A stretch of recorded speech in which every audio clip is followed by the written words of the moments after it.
So this tutorial is going to show you how to create a website using Google Apps. So the first thing you need to make sure you have is that you're on the Google homepage and that you are signed in to any Google sponsored email address.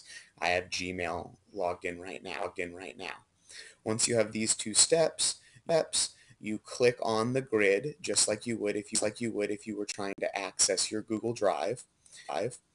But instead of going down to Drive, we're going to access the button that says Sites. So you click on Sites, and it will take you to a list of any sites you've created in the past.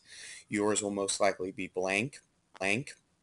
I have 3 sites that I've created for past classes and with my students. But today I'm going to show you how to create a new website.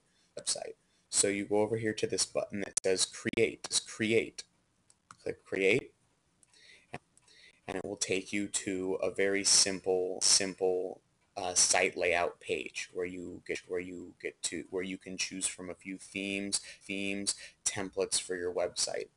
I always like to go with the blank template, which is the default template. It just makes it easier. I have a lot more versatility in what I can make my website look like. Name your site whatever you want. For the purposes of this, I'm gonna name it Colin Dalton's sample site.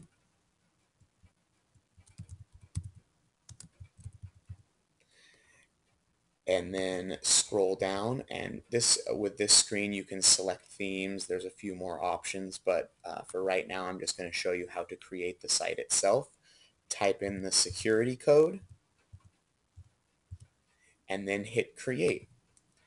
It's very simple, just a few naming things and a few words, and you can have your own site. Once it's finished, it will take you directly to your website. So as you can see now, Colin Dalton's sample site is a website that I can now share with my students or with faculty or with whoever I choose. So the last thing I'm going to show you is how to edit pages and how to create new pages. So right now we only have one page on this website, the home page. If I wanted to edit that page, up here in the top right corner is an edit page button. You click on edit page and it will open the editor for this website. So I could change the title, I could insert tables, I could insert images, you can write text, welcome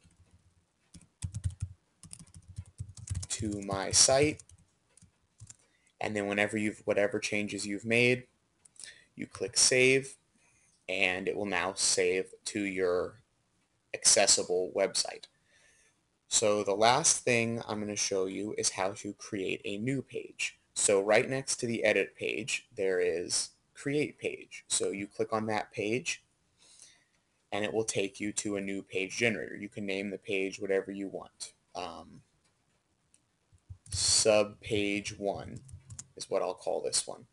And then you can also choose where you would like it to be located. If you put it at the top level, it'll put it above all the rest of the pages that you've created. I like to put them under the home page. It makes things a little bit more clean. So now that I've done that, I can click create, and it will create me a new page which will go right under the home page. And this would be a good way to display any sort of work, any sort of articles, something you've written, pictures you've done, to put it under a certain category, under the home category. Or if I was doing this for a class, I could name it. I could have a naming convention for government, and then the assignments would be placed under that page. So here I am. This is the page I've just created, subpage 1. You can enter any sort of text in this box.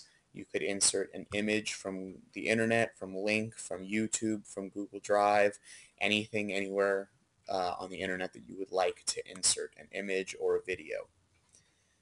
Whenever you're done creating this page, you click Save, and the page will have updated, and now you have an extra page.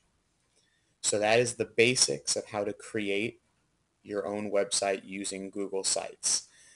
My final piece of advice for you, if you were creating a website, would be to go here and kind of mess around with the various functions of the website before sending this to any of your students.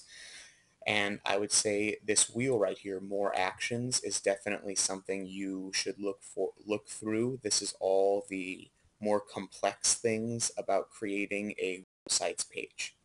So other than that, I hope you have fun utilizing this very useful tool.